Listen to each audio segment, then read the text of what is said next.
Olá, tudo bem contigo? Seja muito bem-vindo ao programa Código Aberto. Isso mesmo, você já sabe que aqui você tem um espaço cativo na grade da Novo Tempo, onde o jovem fala o que pensa, o que é, o que sente, e aqui a gente vem para bater um papo. E como desde o primeiro programa que eu lhe apresentei aqui no Código Aberto, a gente diz que esse é o espaço para estudarmos juntos a Palavra de Deus de um jeito bem diferente.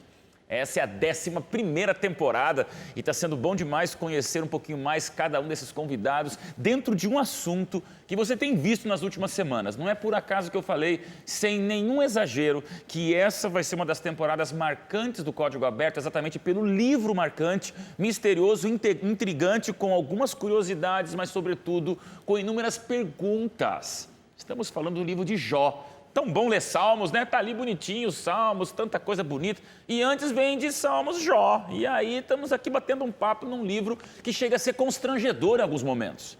Mas se está na Bíblia, é porque tem que estar no coração. E se está no coração, é porque tem que gerar transformação. E aí, jovens, sejam bem-vindos à Revolução do Bem, onde aqui no programa Código Aberto, a gente sonha com a volta de Jesus. Meu querido jovem, você é super bem-vindo e continua com a gente, porque a gente vai abrir a Palavra de Deus com esse pessoal bacana demais. Eu já começo aqui com a super Nayane. Tudo bem, Nayane? Tudo bem, pastor? Já vamos para 6 semanas juntos. 6 semanas, como passou rápido, Quanto né? tempo, né? E você tá animadona? Muito animada. Sempre feliz? Sempre. Um esporte que você curte fazer? Um esporte, handball. Handball? Sim. Olha aí, Handball. na Olimpíada aí do Rio, o handball veio à tona com um monte de coisa. Eu não assistia muito. Depois eu fui vendo ali que é bacana de tudo. Meio violento, né? É joia. Handball é bem violento. Handball. É verdade. Você acha mesmo violento, pastor? Ela sabe que é violento. É corte, toque físico, o povo se jogando. Bastante Eu quase cotovelada. rompi meu ligamento por causa do handball. Sério mesmo? E você gosta de jogar handball? É o teu Gosto, esporte. gosto. Bacana. Pastor Eu fui expulso do Edson. eu fui expulso do time handball. Você foi expulso. Eu quebrei o nariz de um rapaz lá, sem querer. Gente, já começamos bem o programa de hoje, então. Você quebrou o nariz de um amigo. Amigo não, Amigo, né? Era né? do time, Deixou né? de ser amigo depois, né? Mais ou menos. Mas é bom. Tá bom, pastor. Algum esporte que você curte, além de handball, quebrando o nariz dos outros? Eu gosto de vários, mas eu não sei jogar nenhum bem. Nenhum. Tá. Então, é isso. É isso? É uma figura esse Edson, cara. Vamos lá para Super Sudaleif. Eu Tudo gosto bem? de vôlei. Tudo bem, pastor? Vôlei. Tá bom. Sudaleif, já são 6 semanas juntos, tá curtindo o código. Muito bom, Você muito já tinha leve participado? tá aqui. Já tinha ido no consultório com a sua mãe, ainda não? Já. Já, né? Então televisão não é novidade. Eu mas participei do Código, um episódio com a Larissa. com a Larissa, Eu olha era, aí. sei que lá, uns bacana. 12 anos, não sei. É, você agora passou um tempinho, né? Tá bom, legal ter você com a gente, Sudaleif. Vamos continuar batendo um papo. Tiagão, brother, e aí, cara? Tudo bom? Tudo certo. Você gosta do que de esporte? Não é clichê, é futebol. É futebol, né, cara? Ainda joga futebolzão? Joga. Tá todo bom, todo cara. domingo. Depois de 6 semanas juntos aqui no Código, tua avaliação, tá valendo, tá curtindo? Super. Passou rápido, como a Nayane falou, Sem né? Super dúvida interessante, nenhuma. né, cara? Super Não, interessante, não. isso não é Não precisa. merchan não, Não né? precisa fazer jabá, não. Ô, Mas Thiago. tá super interessante. É legal ter você aqui com a gente, cara. Valeu, A gente sempre obrigado. vibra pela produção, ter descoberto você aí num mercado literário, onde você vive ali tantas influências e influencia tantas pessoas e vem aqui para bater um papo sobre religião, Bíblia, aquilo que você acredita, né? Eu que agradeço. Bem-vindo! E olha a novidade no ar para você, para mim, para todos nós. A gente agora vai ter um músico, um cantor louvando a Deus, Super Eliel. E aí, bem? cara? Joia? Gente, aqui essa produção está recuperando alguns passados aqui da gente, e é coisas de 20 anos atrás, ontem, né, Eliel? 20 anos Você atrás. também lá no NASP, ensino médio, arrebentando aquele colégio, virando de trás para frente. Arrebentando junto com o Thiago. Eu sei, cara. Se a gente for fazer um programa de lembranças, vai acabar o código aberto, né, Eliel? Mas tudo muda, né? Tudo muda, graças a Deus, Deus é bom. Ô, Eliel, fala um pouquinho, veio cantar aqui, claro, mas você está fazendo o que hoje? Você mora nos Estados Unidos, no Brasil? Eu Tua moro em vida não para. Orlando, eu trabalho lá como desenhista gráfico e Desenhista gráfico? e também canto, né? O Claro, Ministério tá bom. Pessoal da Música nunca foi deixado de lado, Hoje né? você está morando aonde? Orlando, Ah, em Orlando. Ô, isso. cara, que ruim, né? É ruim. É ruim muito, né, cara? Eu te conheci lá, eu te reconheci lá em Washington, né? Quando a gente Isso, esteve lá uma Eu morei semana. 12 anos em Washington Ah, e tá. há um ano a minha esposa, o meu filho e eu, nos mudamos para Flórida. Você já tá com filho, cara? Filho, 1 ano e 9 meses. 1 ano e 9 meses, né? Gente, meses. tudo muda nessa vida. E todo mundo fica mais sério, amadurece, né, cara? Legal, bom te ver aqui. Primeira Obrigado, vez que veio aqui, né? igualmente. Pelo menos comigo a primeira vez? Sim, sim. E outras temporadas, não? Sim. Você já tinha visto alguma outra vez em outro código aberto? Sim, não, código aberto não. Não, primeira Eu vim vez, pra então. fazer outros programas aqui. Não, mas, então, daqui é com a gente a Primeira vez. Então tá, cara. Obrigado. Vamos ficar juntos. Você tá lançando CD, não é? Alguma coisa assim? Isso. Bom. Estamos gravando agora, essa semana, gravando a voz do segundo CD. Tá. Segundo já. Isso. Então, Eliel, no código aberto, o cantor vem aqui para participar. Fique esperto com a pergunta. De repente eu te lanço uma pergunta em hebraico que o professor Edson não souber opa, responder. hebraico Eu é mando comigo pra mesmo, você, hebraico, grego. Porque esse é o esquema, tá bom? Maravilha. Você canta no terceiro bloco com a gente. E Sidão e Marquinhos, que já são semi-apresentadores do Código Aberto comigo, são os que mais falam no Código Aberto. Mas, gente, é bom demais ter vocês sempre. Já é cadeira cativa de vocês dois aí, junto comigo e todos esses convidados, né? Sejam bem-vindos. Oramos? Suda não orou ainda, né? Oremos. Vamos lá. Querido e bondoso Pai, te agradecemos pela oportunidade que temos de abrir a Tua Palavra e aprender dela. Que o Senhor se revele a nós nesse momento, fique conosco, fique com quem está em casa também acompanhando o nosso estudo. Que o Espírito Santo fique conosco e abra o nosso entendimento. É isso que te pedimos, em nome de Jesus. Amém. Amém, Senhor. A palavra que a gente começa o estudo de hoje assusta, surpreende. Eu já começo com vocês três, para depois soltar bomba na mão do pastor Edson. Existe maldição na Bíblia?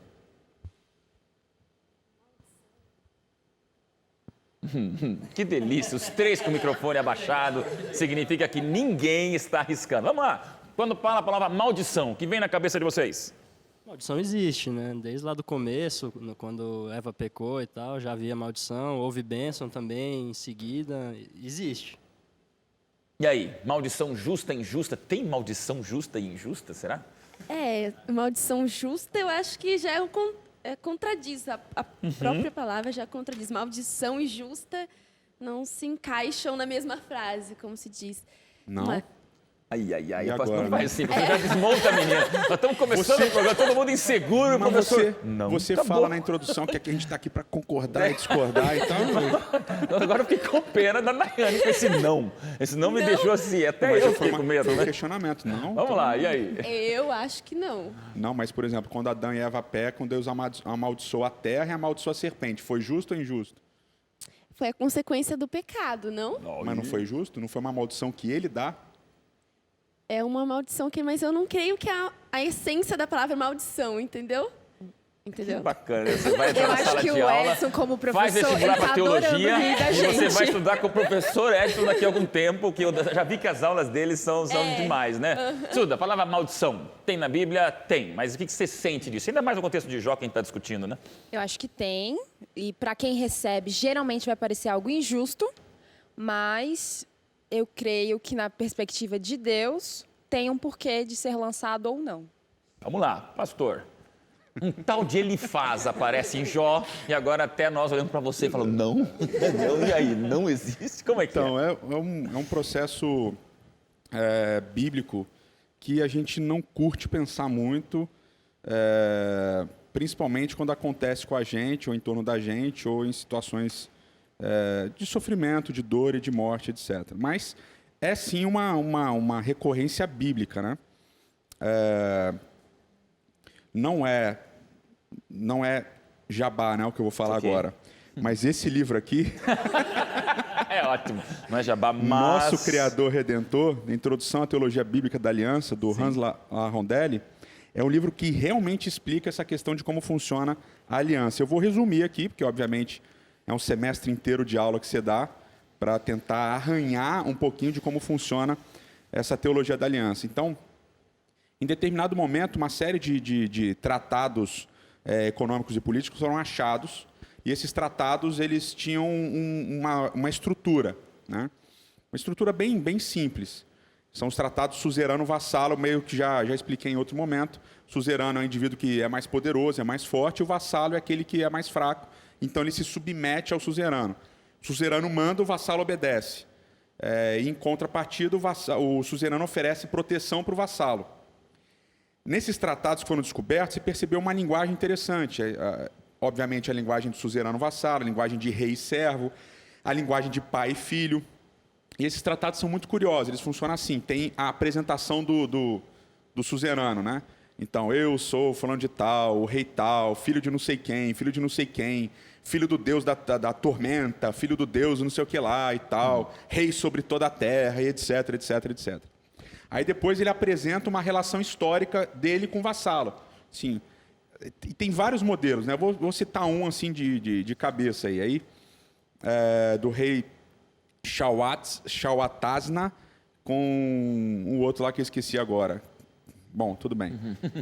É que eu guardo, senão eles são engraçados. Aí, nesse tratado, por exemplo, ele fala assim, olha, meu pai era rei da terra de vocês também, aí vocês se rebelaram, meu pai foi até aí e pegou vocês de volta, mas ele deu uma certa liberdade para vocês, ele deixou vocês fazerem isso, deixou vocês fazerem aquilo. Aí eu saí, meu pai morreu, eu saí em guerra com o povo vizinho, vocês, em vez de me ajudarem na guerra, vocês receberam os fugitivos daquela cidade, eu pedi para vocês me mandarem esses fugitivos, que são meus prisioneiros, vocês não me mandaram, então agora eu fui aí, destruí vocês, matei um monte, etc e tal, e agora eu estou refazendo a aliança, vocês têm que continuar me servindo, etc, etc. Então é uma relação histórica, como é que funcionou esse relacionamento entre eles até aquele momento. Depois disso ele apresenta uma série de estipulações. Então, ele fala assim, olha, porque eu sou fulano, o filho do Deus tal, o rei tal, que dominei vocês e tal. Então, vocês vão fazer isso, fazer aquilo, fazer aquilo, fazer aquilo, fazer aquilo, fazer aquilo, fazer aquilo. E ele coloca uma série de estipulações. No final dessas estipulações, aparece uma sessão de testemunhas. Então, você conclama as testemunhas. Então, olha, geralmente as testemunhas são os deuses. Então, o Deus da tormenta, o Deus de não sei o que lá, o Deus de não sei o que lá, o Deus de não... Aí ele chama todos os deuses para serem testemunhas desse tratado. E essas testemunhas elas vão assegurar que esse tratado vai ser cumprido, que o vassalo vai cumprir a parte que o suzerano manda. E depois disso vem as chamadas bênçãos e maldições. E as bênçãos e maldições, a bênção só aparece no tratado hitita, era um povo e tal. Não dá tempo de explicar, mas era um povo. Aí nesses tratados hititas, então aparece a bênção, se você cumprir os meus tratados, se você cumprir as estipulações, se você for fiel e tal, então suas mulheres vão ter muitos filhos, você vai crescer, as suas fronteiras vão se alargar, sempre vai ter um rei, seu filho reinando, etc, etc. Mas se você não cumprir, então vão vir as maldições. Aí vem as maldições. As maldições vão desde tipo que você escorregue, cai, bata a cabeça. Tem isso. Até, tem isso, é muito maneiro. Literalmente assim, que o chão se transforma em gelo, você escorrega, cai e bata a cabeça. Até coisas do tipo, nós vamos aí estuprar suas mulheres, matar as crianças, matar todo mundo, botar fogo em tudo e vai morrer todo mundo. Então tem essa gama de maldições que é gigantesca. E no final você tem o seguinte, olha, esse tratado deve ser lido de tanto em tanto tempo, e assim, assim, assado. Um cara chamado George Mendenhall, gostou, né? Sentiu. Esse cara descobriu, final da década de 40, início da década de 50, esse cara descobriu que muito do texto bíblico estava baseado nesses tratados. Era muito similar. Então você lia Êxodo, Levítico, Números, Deuteronômio, e você percebia que essas coisas estavam todas lá. E hoje, basicamente, Dr. Larondelli, Dr. Jacques Ducan, Dr. Reinaldo Siqueira, Dr. Richard Davidson, vários teólogos adventistas, eles constroem essa ideia da aliança desde o Gênesis até o Apocalipse, mostrando como esse é o linguajar que Deus usa para se relacionar com o ser humano. Então a maldição ela faz parte do relacionamento entre Deus e o homem, como algo que ele promete que ele vai fazer. Não é só que vai acontecer em consequência do seu pecado, que também é verdade, o pecado traz consequências, e às vezes essas consequências não são Deus que está mandando, mas muitas vezes Deus manda também a maldição. Em resposta à desobediência. Em resposta à desobediência, exatamente. Então, por exemplo, Sodoma e Gomorra, ele manda fogo do céu, não é consequência, eles pecaram e por isso caiu o fogo do céu. De onde eles veem esse fogo do céu? Né? Não foi uma parada natural, é sobrenatural. Deus mandou, então é uma punição direta de Deus. Então, muitas vezes a maldição ela é consequência do pecado e muitas vezes a maldição ela é sim um ato divino de punição. Ok. A diferença, eu sei que já está terminando o bloco. Tudo certo. Você tá com ponto aí também, Edson? Ele dá um sinal ótimo. assim. Mas o aspecto interessante é o seguinte, diferente das maldições, isso é muito importante, diferente das maldições do Antigo Oriente Médio, onde o final delas é a morte, ou seja, você quebrou a aliança, você vai morrer. Eu vou acabar com você. Na Bíblia, a morte não é o fim da maldição. Na Bíblia, o fim da maldição é o exílio, que é o que você encontra em Levítico e Deuteronômio. E aí, se der, a gente pode ler no segundo bloco uma parte de Levítico, que tem muita Tem coisa... 2 minutos, vamos lá. Tem 2 minutos? Então tá bom. Quando a gente vai, por exemplo, para Levítico 26, então, quem puder em casa aí também abrir em Levítico 26 para acompanhar, para você entender.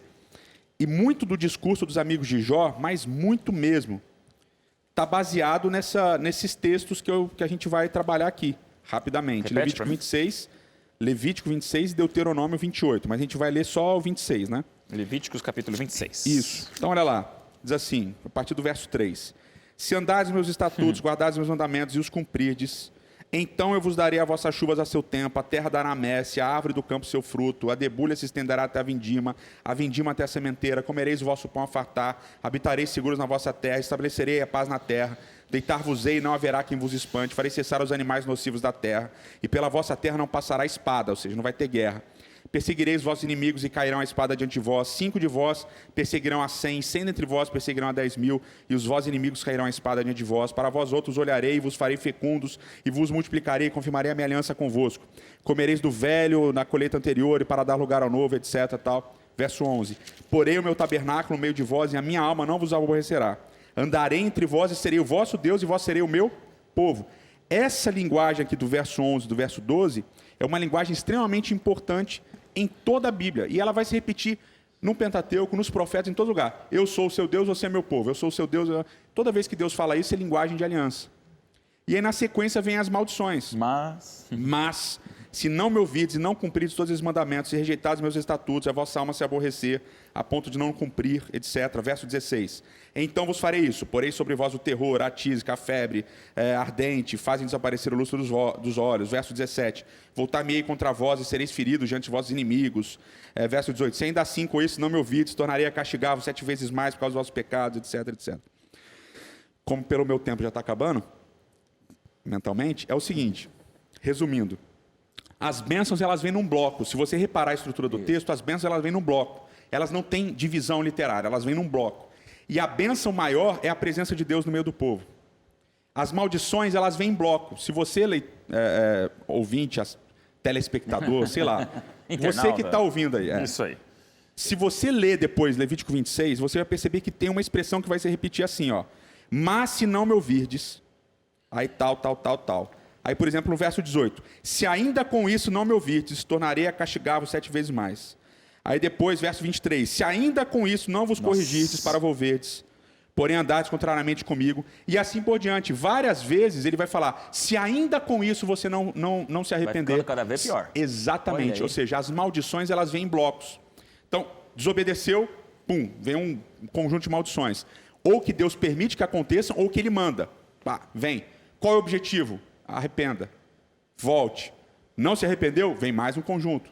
Não se arrependeu? Vem mais um conjunto. Não se arrependeu? Vem mais um conjunto. Até do verso 30 e alguma coisa, se eu não me engano, do 30 em diante, eles vão para o exílio. Então, se com tudo isso vocês não se arrependerem, então eu vou mandar vocês espalhar vocês por todos os povos. Espalhar por todas as nações. 33. 33, está aí. Então, vou espalhar vocês por todas as nações. Ou seja, há um mecanismo de obediência e desobediência regulando a questão da bênção e da maldição. E no próximo bloco, pastor Odailson, a gente pode tentar entender melhor, porque eu acho que já acabou esse bloco. Vamos lá, pastor. Pode continuar? E aí você entende por que Jó aparece como um tremendo pecador, errado, maldiçoado, porque perdeu os filhos, perdeu dinheiro, fez por merecer, levar tudo que está levando, porque aqui está dizendo, se você faz errado, você vai receber tudo de errado. E é por isso que ele aparece dizendo isso para Jó. Qual é o problema? Todos. Já a gente volta para você entender por que Jó é tão complexo. Não sai daí, não.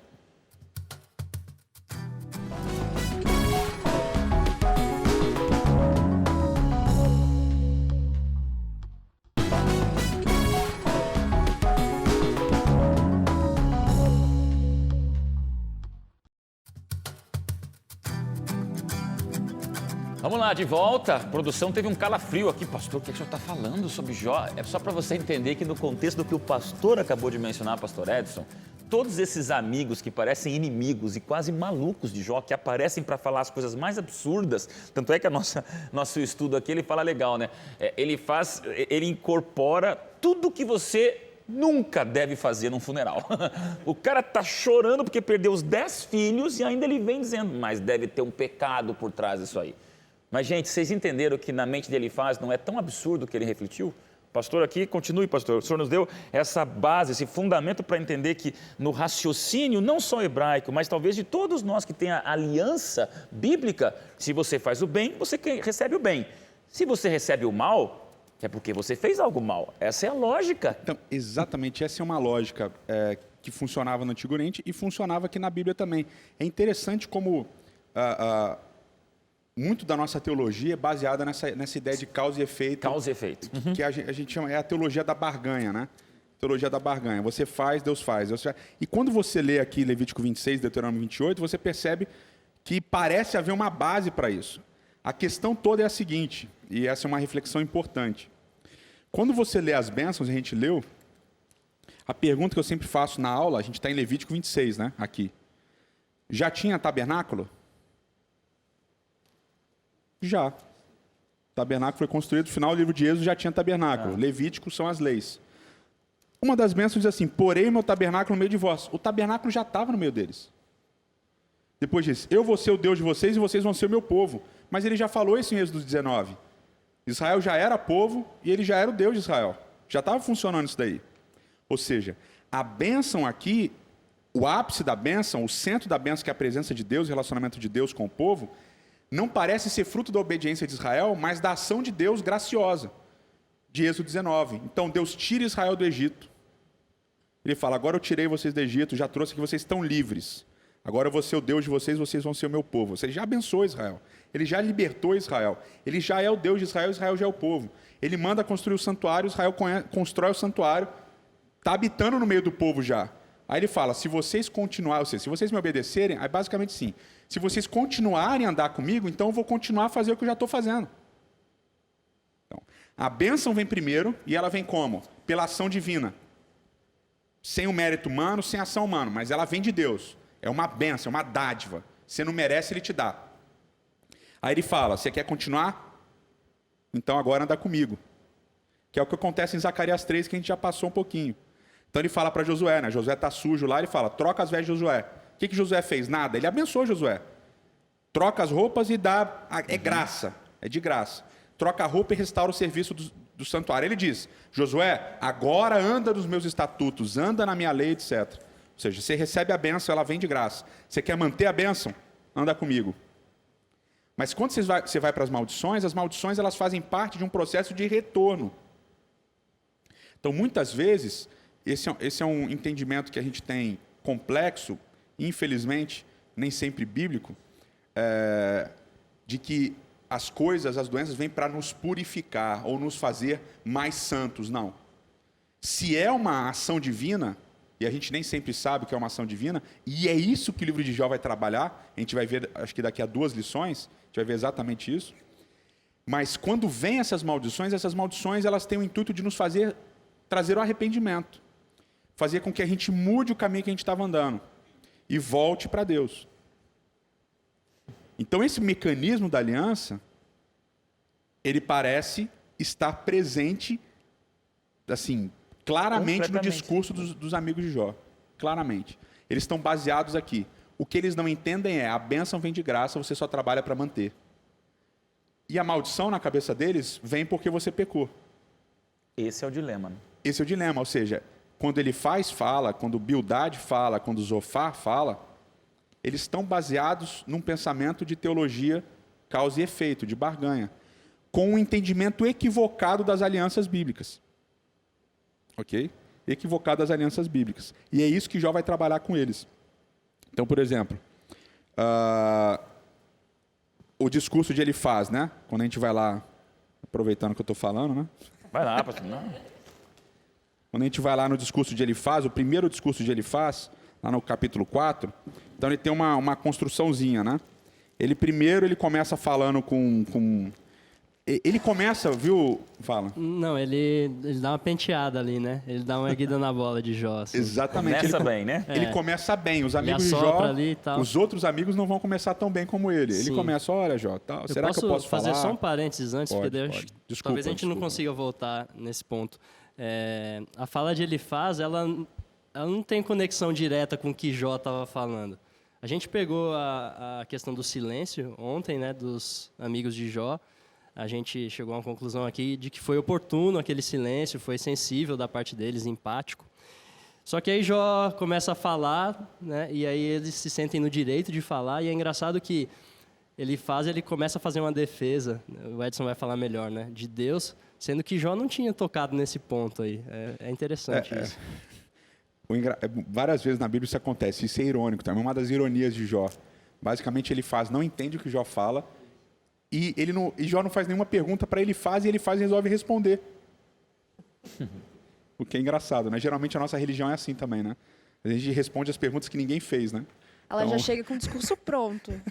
É muito engraçado. Bom, vocês querem falar? Não, brother. Pode. Você fala, no final a gente vai concluir dizendo Desculpa amém. interromper aí, mas... Não, tudo bem, dessa vez passa. Vamos Mas vamos lá, lá. pastor. Lá no discurso de Elifaz, então, ele faz toda essa introdução que o Tiago Jocura falou, e aí, a partir do verso 7 até o verso 11, ele vai apresentar a primeira tese dele. Aí, ó. De cara. Primeira né? tese, do verso 7 ao 11. Qual é a tese dele? A tese dele é: o justo, o reto, ele não é destruído por Deus, só o ímpio. A pergunta de cara: acaso já pereceu Algum inocente? Pronto, isso aí Exatamente. resume E toda- onde foram os retos destruídos? Então, toda a filosofia? a primeira tese dele é essa: ninguém é destruído por ser justo. Ninguém. Isso é impossível. É só o ímpio. Aí você fala, bom, isso é teologia da aliança, Levítico 26, Deuteronômio 28. É isso. Aí depois ele faz a segunda tese dele, que é do capítulo 4, verso 17 até o 21. Ninguém é perfeito, ninguém é justo. Tá? Então, nenhum justo sofre sem motivo. Essa é a primeira tese. A segunda tese: ninguém é justo, ou seja, todo mundo merece sofrer em alguma medida. E se você está sofrendo tanto, então provavelmente você fez bastante coisa. E aí ele constrói, no capítulo 5, duas exortações. A primeira delas é a única parte que ele fala o que Jó está falando, Tiago, que é do verso 2 até o verso 7. Que ele fala: não seja louco de amaldiçoar o dia que você nasceu. Você está sendo louco, você está se comportando como louco de amaldiçoar o dia que você nasceu. E a segunda exortação dele é do verso 8 até o final, que é basicamente: Jó, se arrependa e peça perdão para Deus, que talvez você melhore. Ó, eu buscaria a Deus e entregaria Isso. a minha causa. Então ele tá Exatamente. dizendo, Jó, você não se converteu. Exatamente. Cara, Você o precisa cara se perdeu arrepender. os filhos, o cara está desesperado. Ele vai, como é que você não buscou a Deus ainda? E é muito complexo isso aqui. Totalmente fora do contexto que ele faz. Tentou falar, né? Só a parte do que ele diz aqui do dia do nascimento foi a única parte que se conteve. Se ali conectou. se Exatamente. conectou com o que Jó queria dizer. O que é pesado, na minha opinião, no discurso de Elifaz, eu não acho nem tanto que essa teologia que ele está falando, a gente vai discutir talvez isso depois, mas é que ele coloca uma visão no meio, cara. Eles, não, isso daqui é uma visão que eu tive, uma revelação que eu... Meu Cara, pai. isso para mim é um tipo de... E a gente faz isso direto. Então, para dar uma moral para o que ele está falando, porque ele provavelmente era o amigo mais próximo de Jó, porque ele foi o primeiro a falar. Você crê que ele faz por ser o primeiro, então é o... Ele provavelmente é o mais próximo de Jó. Mas, tipo, para dar força para o argumento dele, ele usa uma revelação especial que ele recebeu. Cara, e a gente faz isso direto, né, na nossa religião. Eu sonhei. Tipo, você só tem uma revelação especial, ninguém mais teve, só não você. tem nem como alguém contestar, né? Porque é uma Como é que você vai experiência contestar a pessoal. visão que ele teve, né? Isso foi um golpe baixo de Elifaz, né? Um golpe loucura. baixo de Elifaz. Aí eu quero puxar aqui esse versículo 17, pastor, e vocês agora, vamos participar junto aqui. Bem-aventurado é o homem a quem Deus disciplina. Não desprezes, pois, a disciplina do Todo-Poderoso. Para mim, o Elifaz é o homem poste, né? Porque ele não tem a sensibilidade, ele tem a sensibilidade de um cimento, né? Vamos pensar assim, né? Vamos agora se colocar um pouquinho no lugar, e eu acho legal que o estudo, ele põe o dedo na ferida. Vamos pensar no contexto, jovem. Não entenda assim que é só uma discussão teológica bacana, profunda, mas vamos viver o que Jó está vivendo. Ele está se coçando com cacos, há dias sem poder dormir, 7 dias, como você comentou semanas passadas, né? A psique do Jó completamente distorcida por não dormir, de tanta dor no corpo. E a dor no corpo faz ele nem se lembrar, talvez, da dor de perder 10 filhos, que ele nem vai se lembrar que perdeu todo o dinheiro da vida. Tudo isso naquele momento. Aí chega um amigo dizendo: Deus seja louvado porque está te disciplinando por um pecado que você cometeu que ninguém sabe. Essa é a dramática situação de Jó. Entenda por que eu falei que esse livro é polêmico. Porque no fundo, todos nós temos essa mesma sensação. Se meu filho morreu, é porque eu pequei. Se a minha sogra morreu num acidente, é porque alguma coisa ela fez de errado. Se eu perdi o dinheiro, é que eu tenho que ler mais a Bíblia. Aí, gente, eu quero aqui abrir para vocês. Dízimo. Não, se eu perco dinheiro é porque eu não estava devolvendo Bateu. dízimo. Então, olha, eu vou dar o dízimo, o trízimo, o quadrízimo, porque eu tenho que reaver esse Deus que está me punindo por uma quebra de aliança. Então, como isso soa para vocês? Quero ouvi-lo, pastor, depois. O que eu achei interessante foi que depois no próximo capítulo que Jó entra falando, ele não responde a nenhuma das perguntas que ele fez, né? Ele ignorou. É uma comunicação louca, né? Eu ele falo ignorou abacate, você responde completamente. laranja, eu respondo com banana e você continua com brócolis. E a nossa discussão é essa. Porque, na verdade, ele não está falando o canal de comunicação de Jó. Eu acho que eu fico imaginando o Jó, escutando o seu melhor amigo, gostei dessa definição, vamos pôr assim que ele faz, seja aquele amigão de Jó, o mais brother, o que mais vivia com ele faz. Então, poxa, eu tenho alguns mais próximos que chegam perto de mim, eu vou escutar, ainda mais um momento de dor.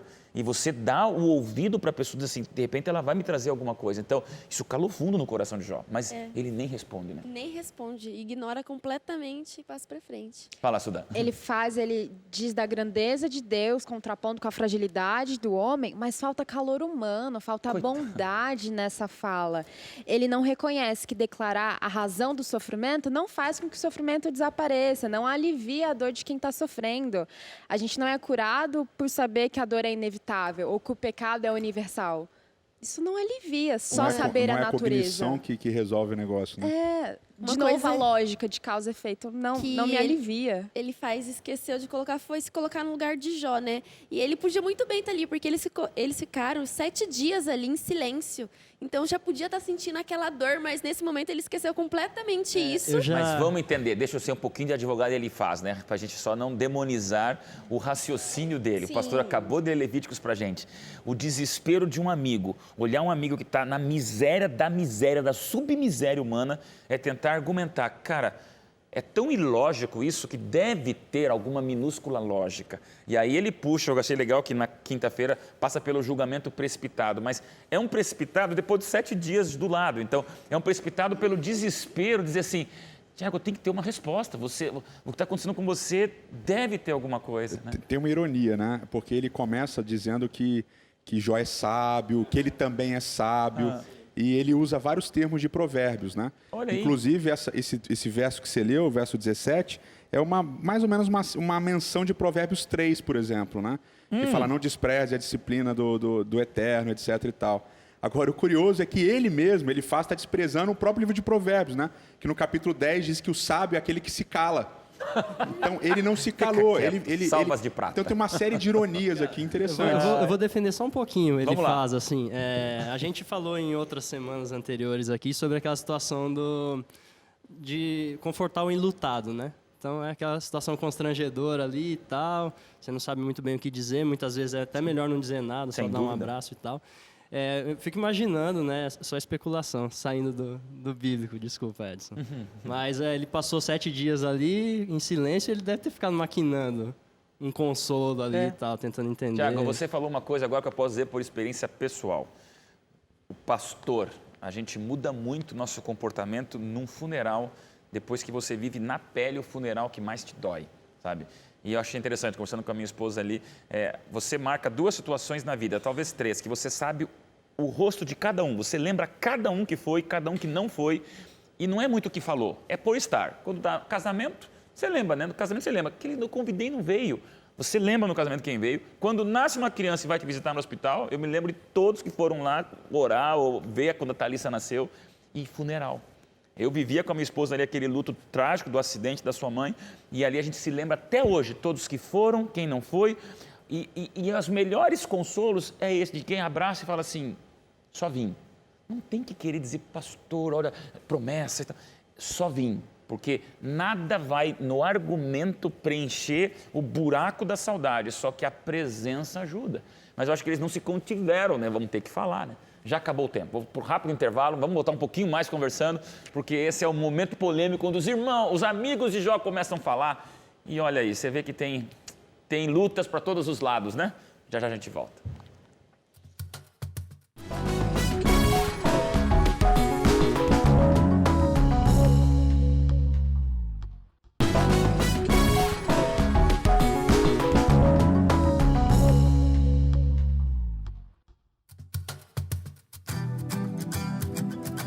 Tá valendo, né, gente? Bom demais esse programa Código Aberto, estudando Jó, com o pessoal aqui que fala, comenta e a gente reflete. Esse é um abrir de coração com você, jovem. Não fica de fora dessa discussão tão bacana. Eliel, a gente queria que você falasse mais, amigo, mas é um assunto tão polêmico que nem a gente aqui consegue. É muita coisa pra gente sonhar, pensar. Mas quando fala em Jó, o que vem na tua cabeça? Primeiro eu vim aqui para aprender, né? Vim aqui para aprender, é uma aula. É uma feliz aula. demais de Temos estar aqui. Professor aqui para... É aquela dicotomia, esse negócio de bênção, maldição, parece que ele faz... ficou sem dizer, sem ter nada para dizer e acabou falando bobagem, sabe? É estranho, é um sentimento estranho você analisar o livro de Jó, porque você se vê nas mesmas situações de vez em quando. Você já se sentiu injustiçado? Claro, quem não? Quem não? Quem não? Sabe quando você vai fazer alguma coisa, alguém fala, não faz, você faz e a pessoa vem atrás e diz, eu te disse? Eu te falei. Exatamente a mesma coisa, acontece de maneira incrível na vida dele, mas está gostoso demais essa aula que eu estou recebendo aqui. Tá bom, Léo, vai cantar o quê e por quê? Eu vou cantar uma música do Cleiton Nunes, se chama Inexplicável Perdão. Opa! É uma música linda que leva a gente a pensar no tamanho do coração de Deus. Vamos lá. Levando o filho dele lá para a cruz, para dar esse galardão que a gente tem da salvação. Tá bom.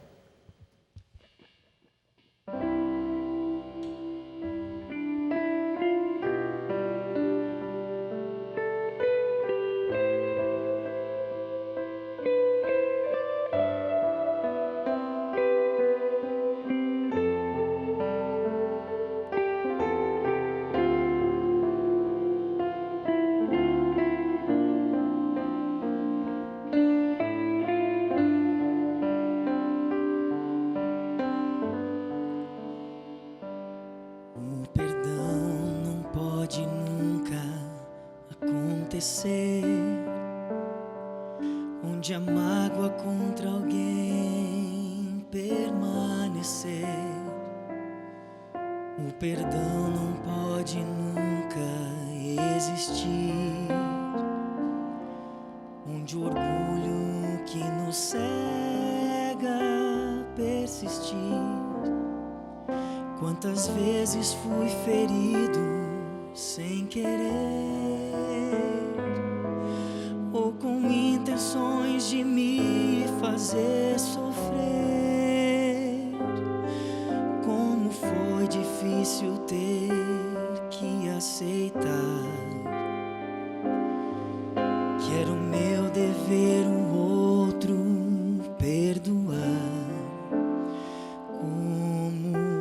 Posso eu querer o teu perdão, se sou fraco em perdoar o meu irmão?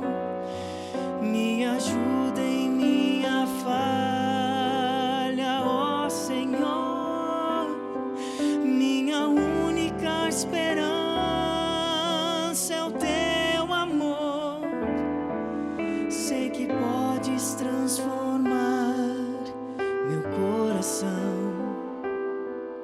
para que eu possa perdoar sem restrição, e assim esteja pronto a receber o perdão que prometeste oferecer.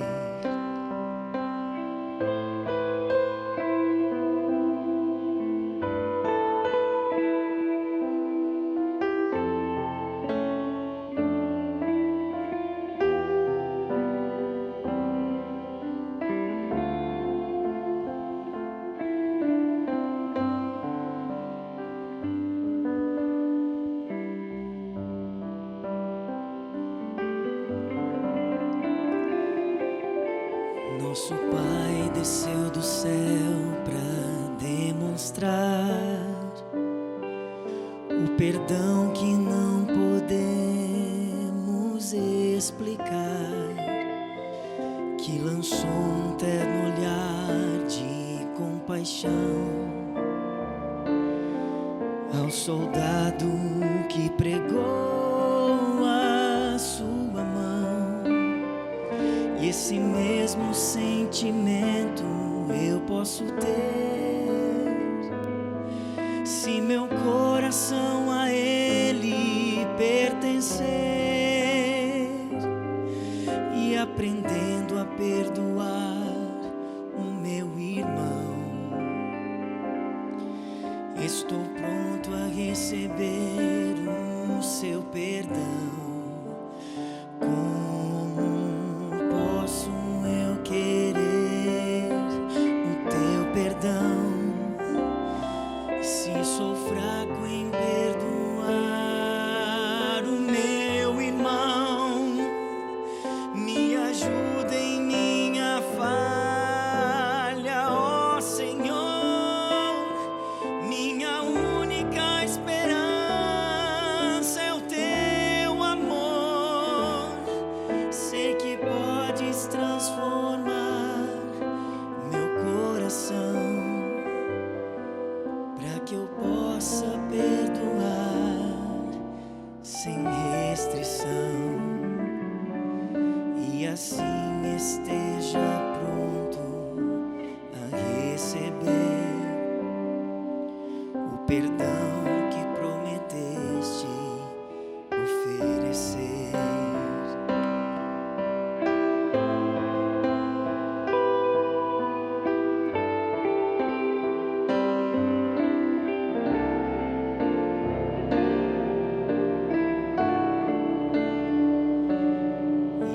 E assim esteja pronto a receber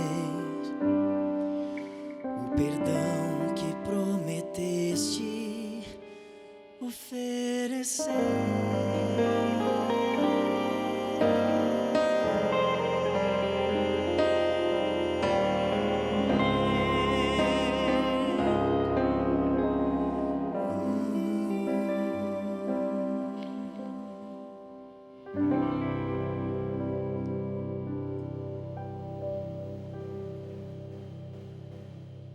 Uou!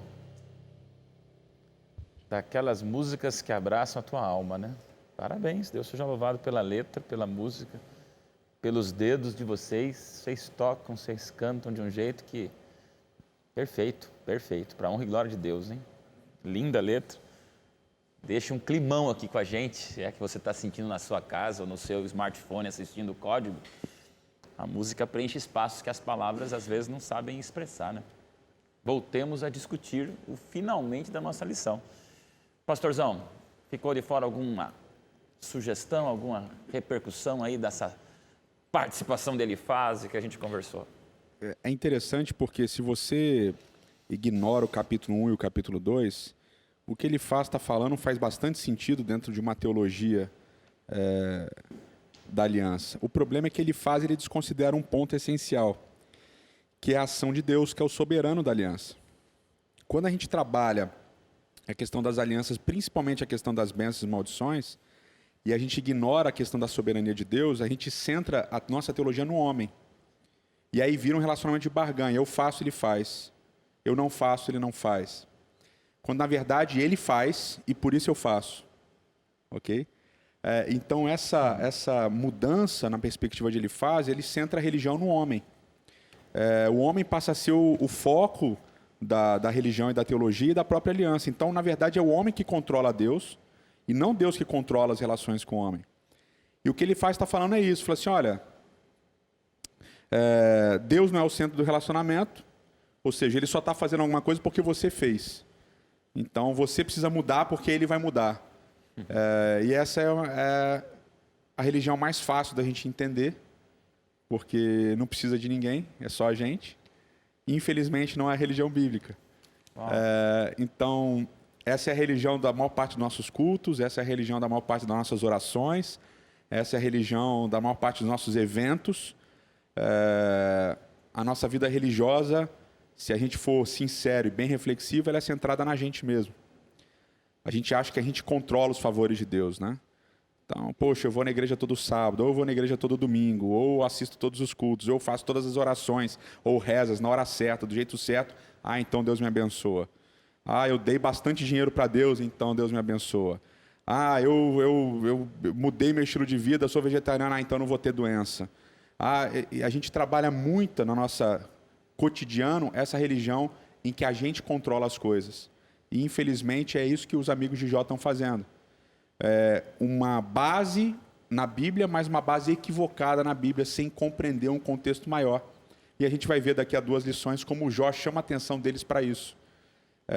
Com palavras duras contra eles, mas contra Deus também. E é o que a gente vai discutir depois. Pastorzão foi direto na jugular de muitas igrejas da prosperidade. E isso não tira a gente da preocupação de falar o mesmo discurso, tá? Não estou dizendo das outras religiões. Eu, como pastor adventista, todos nós caímos no perigo de dê para que Deus retorne. Faça para que Ele faça. E, na verdade, faça porque Ele fez. Uau! Impacto sobre vocês 3, palavras finais. Uma mensagem como essa para a gente refletir um monte de consequências práticas. Eu gosto dessa reflexão do Edson, porque faz da relação com Deus ser única. Porque a gente, nas relações pessoais que a gente usa muito dessa barganha aí. A relação que eu tenho com meu filho, a relação que eu tenho com o meu chefe, a relação que eu tenho com meus colegas. Em geral, você, né, nas relações sociais, parte desse princípio aí. E a relação com Deus, você estabelecendo dessa outra maneira, acho que é interessante a gente refletir nisso. Você já pensou que muitos que convivem com você, Tiago, pensam exatamente, eu acho que é assim, né? A religião não funciona porque eu faço e Deus não faz, então tem coisa errada. E às vezes a gente apresenta religião. assim para as pessoas, né? A gente apresenta a religião como Exatamente. assim nesse paradigma. O erro é nosso de mostrar. Se Deus está fazendo errado é porque eu fiz errado. Mas peraí, Deus fez e por isso eu faço. Não é eu faço para que Deus faça. É uma mudança completa de percepção. Uma das coisas mais difíceis, eu acho, na nossa vida é se desvencilhar dessa lógica. De fiz o culto todo dia. Agora eu vou ganhar Estou uma namorada dos sonhos. Se desvencilhar Agora eu vou passar no vestibular, né? desse tipo de relação com Deus. Isso leva tempo. O que eu levo dessa semana, anotei aqui, é dos nossos discursos quando os outros sofrem, disfarçado de teoria. Eu me apego tanto à teoria ou à teologia que eu acredito, o conceito de Deus que eu acredito, que eu sou insensível à tua dor. E essa teoria que a gente fala de eu faço e eu recebo, é a teologia da retribuição, né? Se eu faço alguma coisa, eu quero receber algo em troca. E é justamente isso que os amigos de Jó tinham. E muitas vezes a gente esquece que a gente só vê a aparência, quem vê o caráter é Deus. Então, se a gente for... Não devemos julgar pela aparência, porque a gente não sente o que a pessoa sente para saber a situação que ela está. Então, a gente está na mesma situação que ela, né? Somos pecadores iguais. Então, o nosso dever é apenas o silêncio. Acho que é a melhor coisa a se fazer. Naine, mas você já questionou a Deus? Orando, jejuando, se preparando, se colocando à prova, indo na igreja, fazendo estudo bíblico, escola sabatina, fazendo o ano bíblico, lendo a lição da escola sabatina e você se prepara para o vestibular e não passa. Sim, E aí? muitas vezes.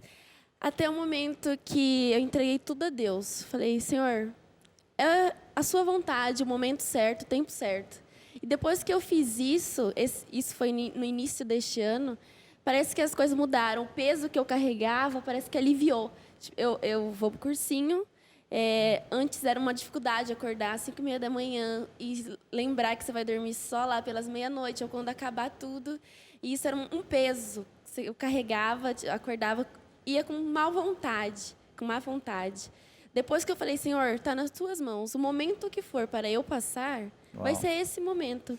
E antes saiu o resultado do vestibular, ficou por 1 ponto, não passou.